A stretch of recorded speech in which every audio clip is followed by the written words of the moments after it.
Okay, Go I'll put my serious face on now. That was a very good beginning on this session, I think. So welcome to this session. We might have been a little more because I had a computer error, or I don't know whether it was a human error or whatever it was, but in the end, we are sitting here 4 people, and I look forward to having some great minutes together with you. So the topic for tonight was surrendering to life, and I think it's a great topic simply because when you have been through some hardship and you have been through some difficult situations, etc., your experience of these different situations will always reflect how you look at them. Do you concur with what is happening, or don't you concur with what's happening? Are you at peace with what's happening, or are you not at peace with what's happening? And I got this analogy in my head that I think I posted on Facebook about the canoe ride on a river. And so I think that my initial sentence was really what somebody told me, that I think it was you, Harry, that life lifts you. And that really moved a lot of dust off my brain, because all of a sudden I could see that life lifts me at the same way that a river will transport me in my canoe downstream. And the more you are aware of what is going on while you're sitting in the canoe, the less risk you have of having an out-of-canoe experience. So the more you are present with the situation, the more likely you are to keep your clothes dry, and the more likely you are to get to the end point unharmed. And it struck me that it was kind of a mutual experience. So the river was experiencing itself through you, and you were experiencing the river taking you downstream at its own pace. And I thought that was really I think it was a beautiful way of looking at it, simply because if life experiences you as you move along, and you cooperate with life as it goes along, exactly the same way as the river, then I come back to what I once said was divine employment, or yes, divine employment. That is really be present, because any divine employment is really taking care of what is happening right now. And that is, to me, whether it's surrendering life or it's surrendering to the moment, as Eckhart Tolle says, is really a big burden off your back, simply because you don't have to do anything but to concentrate on that which you are doing right now. And if you do that, everything else will take care of itself. And the more I thought about that, the easier my life really became, simply because there were a lot of unnecessary burdens that I had been carried around that all of a sudden dropped to the ground, simply because they were no more needed in my in the life I was living. And I felt a very deep sense of gratitude, simply because the more that I trusted that things were going to work out, the more that I had confidence that everything would be all right, which they were, the easier things became. And that's really where I am today. I have been in this very light mood for a couple of days, having a totally different life experience, simply because all I have to do is just be present, whoever I'm present with, and it has been a beautiful experience. Well, that's that's my beginning speech, and I would like to pass the word on to anybody who wants to take it over. Well, why don't we go around each? I'll say something, and then Paul, you say something, and Tom. It doesn't matter what you say. Just something. Just in relationship to the topic, since we're really 4 people in a living room here, and go with that, and that will start the ball rolling in terms of the energy. One of the things that Christian said really that impacted me, what he just said, was we affect the river is moving, but we're affecting it. And you could see that the current is going in a natural way. And then when we come with our boat, we're affecting even how the current is moving and so on. And that's one of the things that I have noticed that people sometimes miss with the three principles is you're impacting the whole universe with how you feel and how you relate. When Christian is relating in the last 2 or 3 days in a harmonious place of being in the now, he's creating a different type of ripple effect in the river than would be if he wasn't there, or he was just type of thing. So the three principles are not about it's about being, and you are whatever you are. If you bring your spirit or your soul or your wisdom or your to the table, you create an effect on the universal mind of life, the universal spirit of life. So it's very important to understand that we are affecting everything. And of course, the more we are in harmony with the way everything is in the oneness, what happens is that we let go. And when we let go, that's when we're in the goodies of the three principles, goodies of spirit. And remember, we're talking that the 3P leads to spiritual wisdom, and so does life. So does Buddhism, so does native spirituality. So spirit is the thing. So what the 3P is pointing towards is inside me, there is a power that when I agree that it's there, automatically creates what Christian was describing. So that's my 42 cents worth. Okay, Paul, you're 41 cents worth.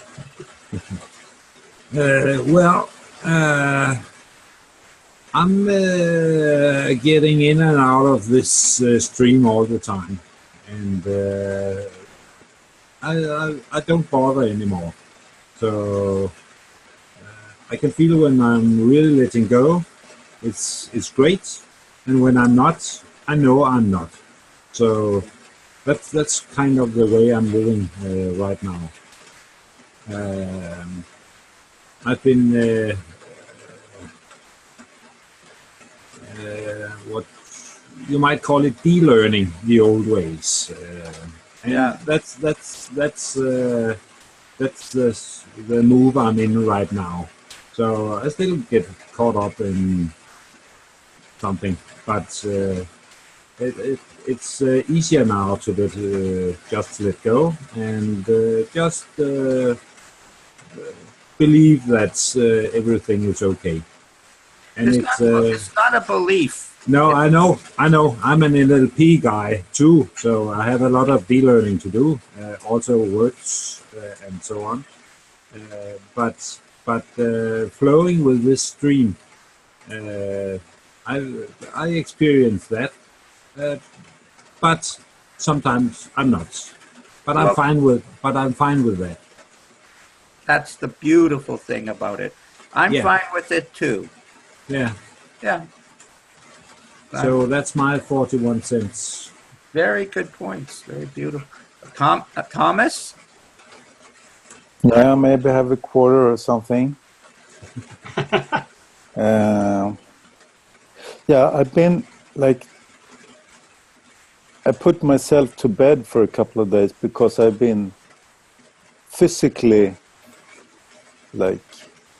having a lot of fever and shivers and stuff. So I just put myself to bed. And first I was like, come on.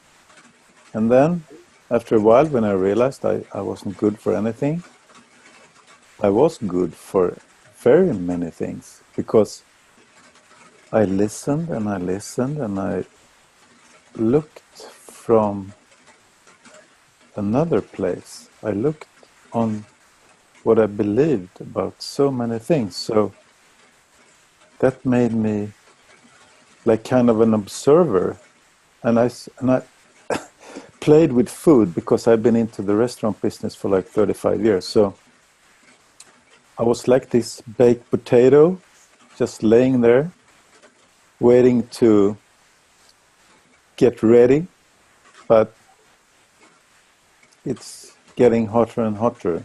And seeing that, like, it's ready when it's ready. I can force it, but it won't taste, you know. And the butter, I know I have the butter, and it won't melt, and nothing won't come out of it. So when I saw that, I started to enjoy myself. And I had all these inquiries of sort of died a little in a beautiful way, because I started to feel joy in that feeling, and I still do. And so I can see that I think I got something. I saw some stuff, and I played around with the kitchen stuff, with the menus, and I throw the menus out the windows, and I realized I had access to the whole kitchen, and I had a lot of old recipes, and I throw them out as well, because I had a kitchen, I had lots of groceries, but the groceries, even they were like delicious fruits and stuff. So I started to like chop them up piece by piece, and I saw something with that knife. It's like when the potato popped, sort of the skin burst, then it was like the invisible knives bursting the skin, and light just came out of it, and it was butter all over it, sort of. You're making me hungry.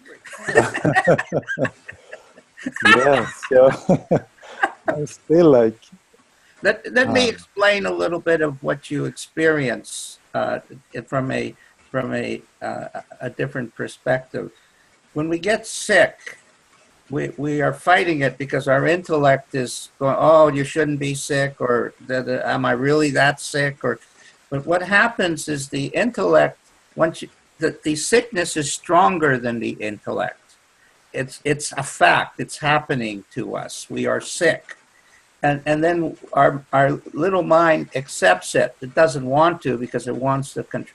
And so you enter into when you talked about it, a state of grace or a state of surrender, where you surrendered yourself to the fact, I'm sick. And when you did that, it also meant that your mental activity, because of course the mind, little mind doesn't want that to quiet down, slows down. So you actually experience a quieter space within that. And as you go into that, physically you're sick, but psychologically and spiritually, you're actually in more health. And what happens then is you step into a more graceful place where you're rowing down the river in a very accommodating and harmonious manner. You're moving, but you only have so much physical energy.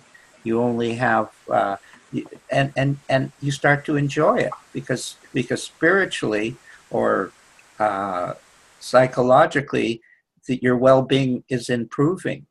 And so that's one of the purposes of the physical illness, is for us to get more into our psychological and spiritual health, because we're obviously sick because something has entered us for a reason.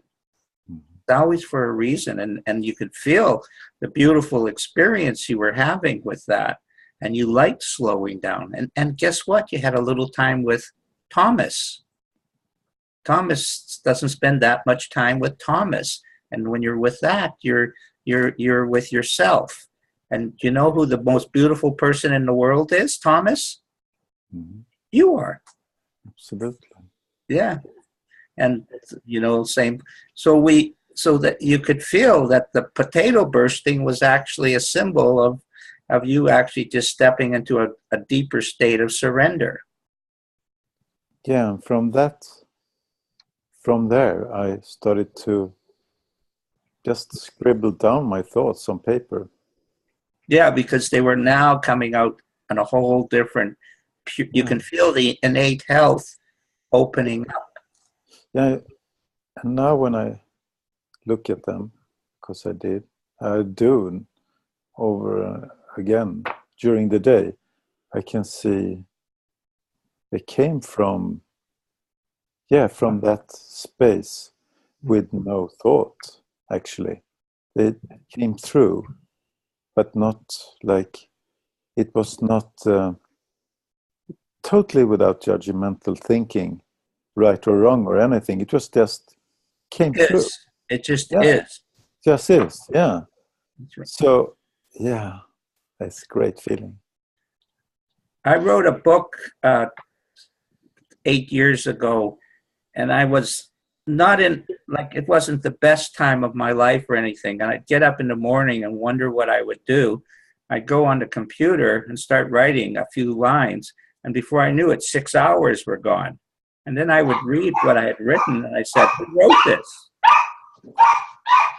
Yeah, so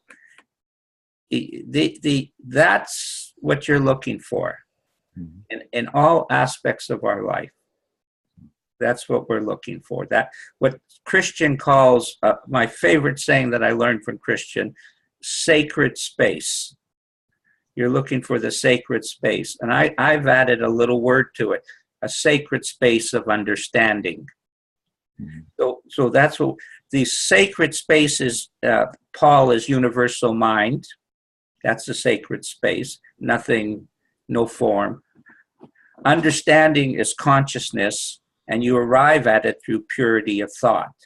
And when you listen to Thomas's story and your story as well, you could see that you're walking towards purity of thought. You're accepting what life is giving you, and you're rolling with it.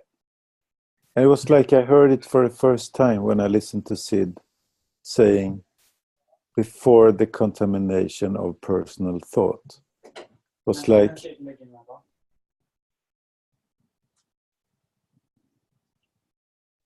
it's my son. Yeah, he's allowed. Yeah, wisdom is coming through him as well. I don't know how it happened, but of course. That's why when I started what Christian said, you bring an effect. It's a silent effect, not a and you do what I tell you effect. That's the intellect. It's a silent effect. And the more you can see the silent effect affecting things, the more comfortable you are in sharing that way. And when I'm with my family, I notice like they're starting to ask me a few questions. I mean, they never asked me any questions before. I was too loud and noisy.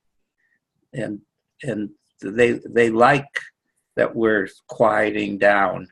They like that we're happier with who we are. And they like that we love them and they can feel it. So they feel supported and safe within that. Same thing when I met Christian's 3 sons. It was very obvious that the 3 sons really enjoyed Christian. And that was a very nice feeling to have there. They even made a few jokes about him. So that was even better, you know. But I won't tell what those jokes were, Christian, because... Thank you. I owe you one. Yeah. But I think that one of the things that I find is really so beautiful, that is when you come to the conclusion that there's nothing that is not okay. But whatever happens to you is really okay. and all of a sudden you get this flexibility, like the bamboo. You sort of sway with the wind and really enjoy, even though it's windy or even though it's storming, you really enjoy the movement of air, etc., etc. I find that rather exhilarating. And when you talked about being ill, I remember there's a Swiss psychiatrist called Elisabeth Kübler-Ross. And Elisabeth Kübler-Ross had studied the phases that patients were going through when they had a terminal diagnosis. And she noted there were 5 phases they had to enter. There was a denial. It's not happening to me. There was an anger. Why is it happening to me? Then the third one was bargaining. They were starting to bargaining with God. If I do this and I do that, could you then, etc., etc. And then they after they had no response, then they went into depression. And when the depression lifted, and they went into the final state, which was acceptance. Then it was as if all the wrinkles they had assembled during their lives, all of a sudden disappeared from their faces. They had the most harmonious lives with their families. They were at ease with everything. There was really nothing more to worry about, etc., etc. And I think that how Elisabeth Kübler-Ross describes that is very, very, very beautiful. And I think that what we can learn from it is that we don't necessarily have to have a terminal diagnosis in order to reach the stage of acceptance. And I think that the stage of acceptance is really when you start surrendering to what is and find that not only are you okay, no matter what happens to you or no matter what you do, but everything else is okay too. And that really is a relief, because really suffering is a product of resistance. And as soon as you give up your resistance, I mean, your suffering will end. And it can be. It's a very simple thing when you talk about it. Obviously, it takes some practice, but the end result is undescribable. It should come easily, effortlessly, because if it comes through the intellect, it's going to be a bumpy road with that. Yeah. You're going to try and hold on to it. Yeah.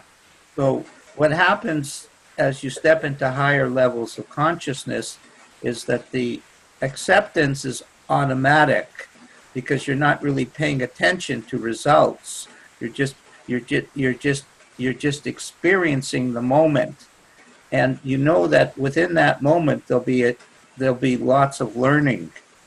And so if you're going through an experience that before was very uncomfortable, now it isn't. Mm-hmm. It's actually quite enjoyable. And then there's the pot of gold at the end of it. I'll give you a reason why that is. In my life, I always liked positive feelings and positive energy. So I concentrated or focused totally on that aspect of life. And on Salt Spring Island, that's where I was at. Positive, negative, ignore. It's not there. It's not real. It doesn't just, and I started to define positive and negative. Now, as I've moved into my senior years, I've learned that the negative isn't negative. I had to put a label on it, and now I'm sitting with it, not judging it, and just enjoying it. And there's this big pot of gold, because of course I'm catching up in that area. I had never even bothered to look at it. So I have a lot to catch up. But what it means is that when we're with somebody and they get into a negative state of mind, or they challenge you, or they take it into a stupid area, you don't care. You just don't care. It's not that important. They're just expressing themselves, and you sit in it. If you're calm, what will happen is there'll be a positive feeling at the end of it. And then everybody learns, and everybody's happy, and You didn't interrupt. The truth was I was interrupting all my negative experiences with, guess what? Da, da, da, da, da, da, da, da, da, da, da, da. And da, da, da, da, da, da is no good. You agree with that, Paul? I do. I've been a lot in my head, and I'm letting that go more and more, and that's fine. So I totally agree. Yeah, it's fun. It is fun, isn't it? Yeah. Yeah, that's what life's about. Yeah. Danish a little serious, about fun. Yeah, it's gotta make sense to be fun. Yeah, and that's why they explode so quickly. They're too serious. And when you say it's about fun and stuff, it's like I see that it's not about fun, or like it's more about acknowledging, because fun has made me stuck in my ego the most. And when I'm stuck in my ego, I think a lot in my head, and then I suffer a lot because I have desires. Because of course my life was not filled with only disasters. I had wonderful moments, but they were created from my five senses solely. And because when I realized those moments, it's like they try to deceive me because they don't want me to look deeper to the wisdom of what is. Because they just try to make me up in my head and start the monkey going again. And it's very liberating to see that ego tries to force you sort of up in the head again, or tell you that you're not anyone else than the ego. The ego is very persisting. So I'm making inquiries instead of thinking about it. I'm just, what's the root of it? What's like? Well, let's talk about that a little bit. Very interesting. Very interesting. Like I obviously don't know the exact answer to what you said, so be aware of that.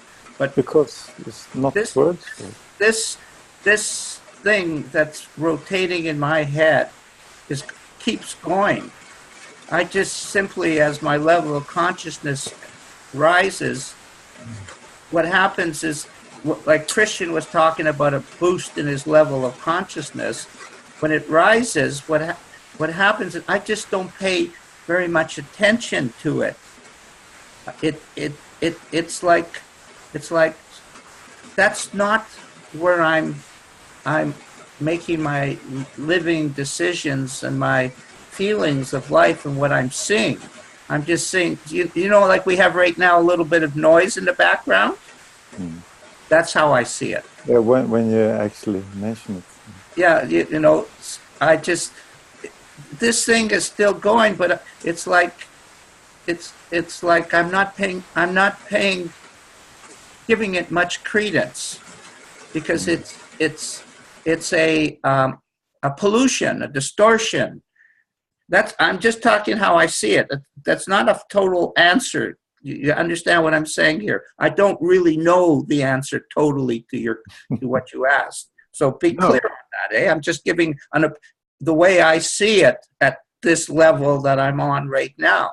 Maybe next time I'll see it better. But so I'm having this thing. It's happening, and when I go back into my quiet or ordinary thing, it's still noisy and still has those doubts and those stupid things. But I'm not giving them credence. In a way, they're just a noise in the background. When I went into a native village many years ago, the problem I had, it was no problem, was I'd go into a house and the natives love wrestling. And so they have the wrestling on full blast. And I'm sitting in the corner with the TV going full blast on wrestling, which I have no interest in. And I'm counseling this little native lady. We're counseling. And I have to listen. My hearing isn't that great at the best of times. I have to just hear her and block out all this noise to catch what she's saying, because she's talking about her problems, her worries, her concerns, and all this stuff. And you know what? I could do it very easily because it was in every house. Wrestling was always on, and the guys were watching it, and I'd be counseling this thing. So it's a little like that, Thomas. It's less.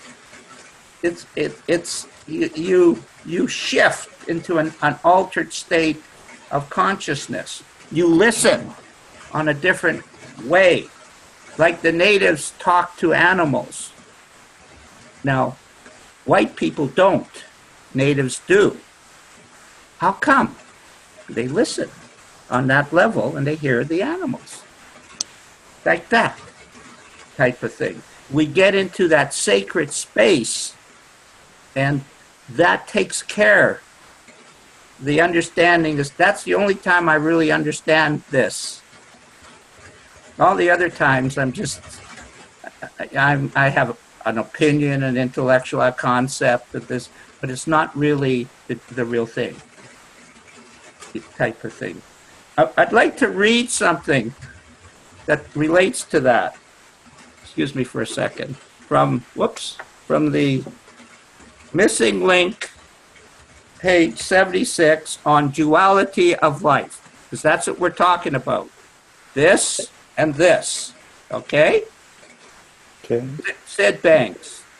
He knows a little something, so I just thought I would, mention this. Yeah. As we start to regain the true relationship between our personal intelligence and the spiritual wisdom that lies within, we develop a higher degree of intelligence and common sense. This, in turn, clears up our misguided lives. In other words, that's the total answer for addiction, anger, lack of awareness, and everything. The true relationship between our personal intelligence and the spiritual wisdom that lies within. Obviously, they're one. We develop a higher degree of intelligence and common sense. This clears up everything. That's what I experienced, Thomas, is that, there I got this, is that my ability to make decisions, my ability to live my life is done because my personal intelligence has become more of a genius level. Paul is a genius. He just hasn't totally tasted it. Yeah, and that's what we're experiencing, the genius level of our mind meeting up with who we are. And this thing here, of course, we couldn't know about this unless we knew about the lower, because we wouldn't have any frame of reference. What do you mean better, higher, clearer, purer? Right? We have to know impure to know purer. And we're experts in the impurity of our mind. And that's the problem. You don't want to be an expert in the impurity of your mind. You want to be an expert in the purity of your mind. I love playing, because we knew that before we knew anything, sort of with a very low consciousness. So playing with a high consciousness is like the kids. That's right. Like kids playing around the creation. That's where I want to play in your image. And that's all I want to do. The reason I'm having fun at 71 is because I said, the hell with it. I've done my other stuff. Why don't I just do what I want and play? And all of a sudden, you start to see the comedy that is played out around you with people. I had the most hilarious discussion today with some guys. I was going to pay some money back to his pension fund. And this money that was going to be paid back had to be deducted from my yearly income. So I had to have some money back from the tax people. But these were two different instances. So I called the tax people and said, well, you guys, you have received some information from this other institute that I am going to have some money. No, we haven't. And they never said anything to us, and we don't have anything. And unless we have it, we can't do anything about it. Okay. Then I called the other institute and said, well, I've been talking to these tax people, and they said they hadn't received anything from you. And he said, oh no, not again. This is the same story all over the place. And all of a sudden, he started unfolding his life story, which was sadder and sadder and sadder, and all because the communication between the two institutions were not where they should be. So I said, we have said it all over, but it's the same story all over the time. And you could really feel how he was getting into frustration, etc., and it was practically ruining the moment he was in, and probably is going to ruin the rest of his day. So I went back to the other tax people and said, well, you guys, you have already got it, and so what can you do about it? And then I reached a guy who said, yes, we have it, yeah. Now, give me 2 minutes, and it's fixed. But the interesting thing was really to see the play and see how this different situation, which really was not very dramatic, really influenced the guy who and really sort of lowered his state of mind to an extent that he was almost crying, and it really was nothing. But I think that one of the things that I really begin to appreciate is when you start being aware of your own comedy, as when you start being aware of how you react in certain situations, where your ego is involved, and where you think you have a personal investment. It is really, really hilarious when you really start to look at it. And I don't know whether I told you, but one morning I was lying and in my bed, and then I saw a big lampshade. On this lampshade there were a number of different pictures.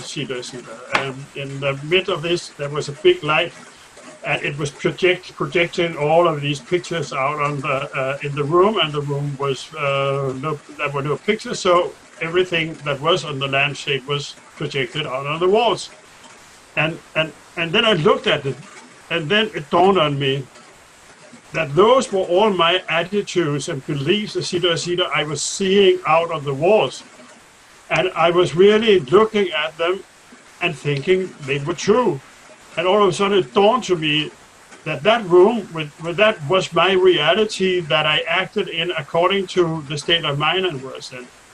And I thought, all of a sudden I thought, so well, now you're losing your mind, because how can that be? How can you relate to something so fluffy as it was a reality? And even now I get these ice cold showers here when I think about it, simply because it's amazing the kind of vitality we can put into a projection and really feel that it is real, and we really influence our behavior, etc., etc. And all of a sudden, when you realize it and you can step back and say, well, it's an illusion. It's like a movie. Then all of a sudden, everything falls into place, and there is peace and there is quiet, because actually, if you turn off the light, the projection disappears. It was a beautiful experience, because it really illustrated for me, illuminated that what I have been running around with and how my life really was was formed by my value judgments a lot of the time, and really made my life miserable. And all of a sudden, realizing that there is no truth in it, really was fantastic. And it reminded me of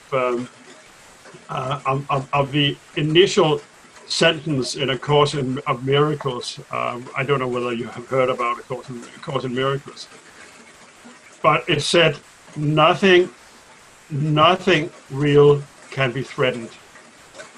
Nothing unreal exists. Herein lies the peace of God. And it's a beautiful statement. And all of a sudden it rings true because everything is okay. There's nothing broken. You know what shows up for me? It's like, maybe don't. When I was younger, my mother used to tell me, "You behave, or you're gonna see the real me."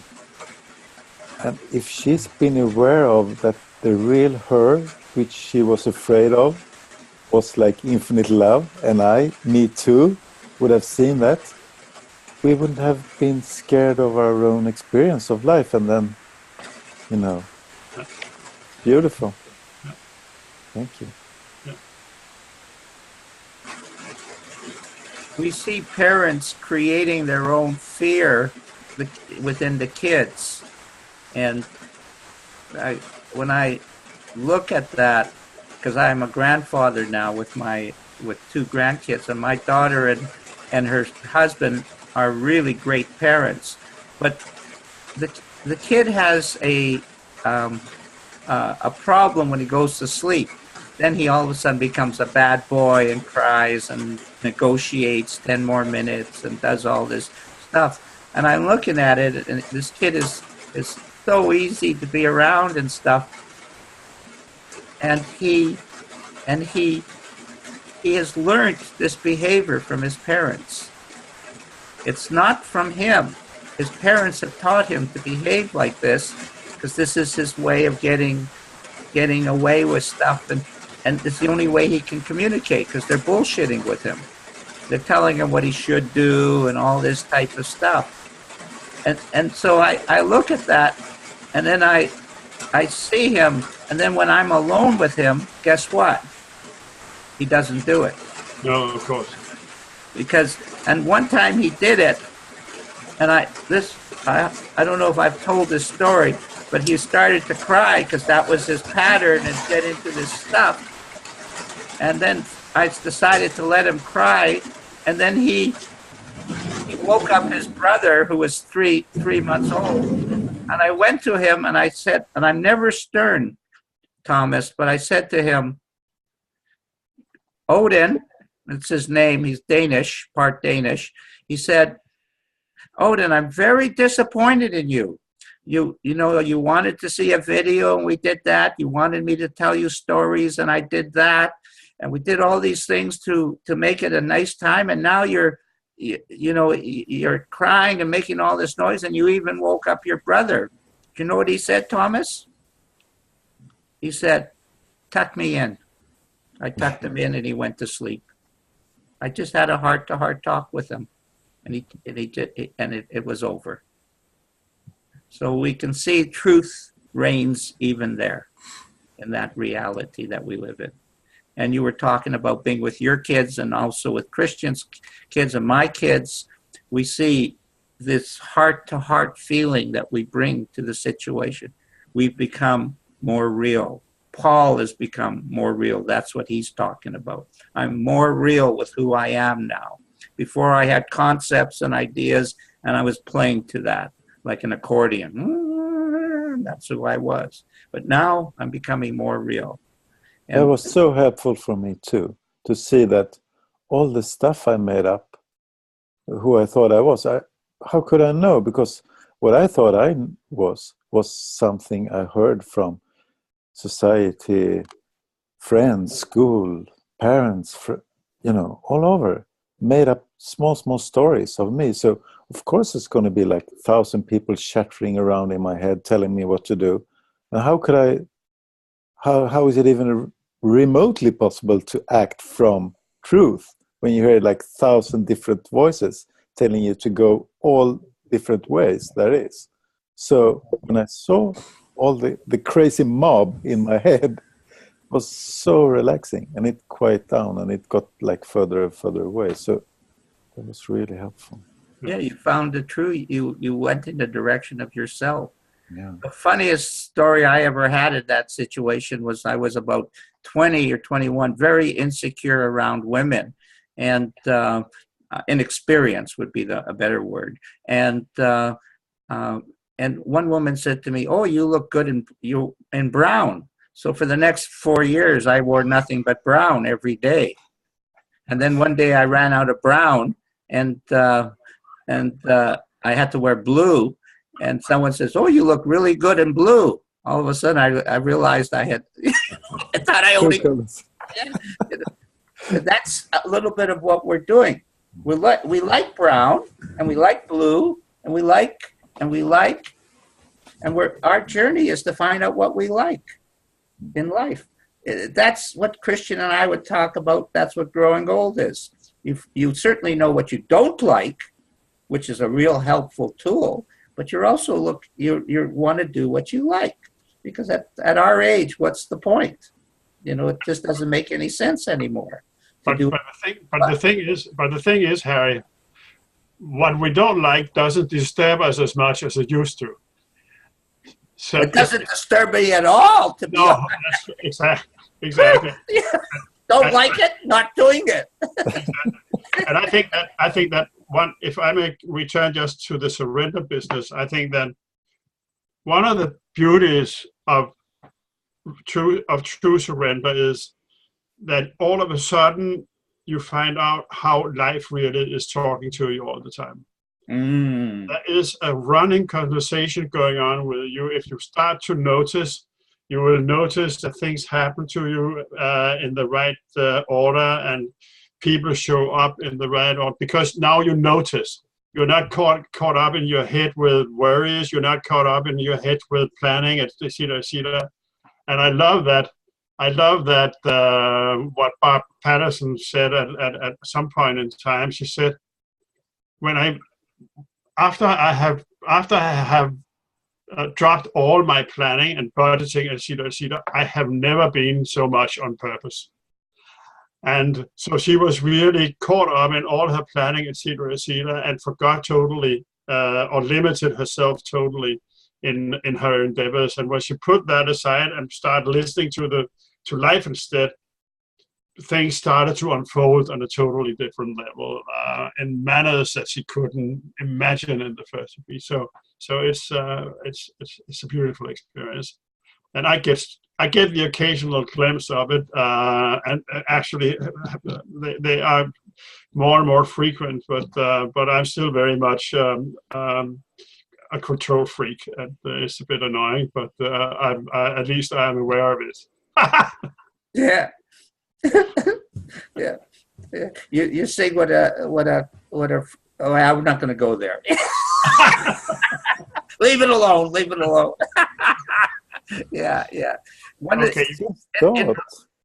In relationship to that, to talk about control, one of the things that confused me, Paul, about teaching the three principles, not confused me, but I found difficult to relate to what Christian said, is you don't prepare for a lot of what you're going to come on to. And the emptier you are, the easier it is to be pure and the stuff. And I had a tremendous amount of difficulty with that because of a high intellect. And I'd like to sort of have a prep, and this and that. And I once I started to let that go, which is what Christian was talking about, it disappeared. Well, once I started to let that go, what happened was the dramatic level of sharing went dramatically higher, because I was speaking more from original source rather than from preconceived ideas. Now, what was interesting was the preconceived ideas sounded very good. They were very, they were well organized and so on, and people were liking them, but I wasn't liking them because it didn't feel right. We're the bottom line with that. Has to feel right. Whoop. Just us two. Hello. Hello. Harry. Just hey. Hey, we're still on recording. I guess what I said was too high. It couldn't handle the energy of it. Yeah. Or whatever. Yeah. So, But yeah, sharing is from really, that I mean, that empty original feeling. it's so simple. It's when you give a hug, you get a hug. Yeah. It's that simple. Mm-hmm. And there's so much more to say about it, because when I realized that I really had to let go of my thinking about my not being good enough, because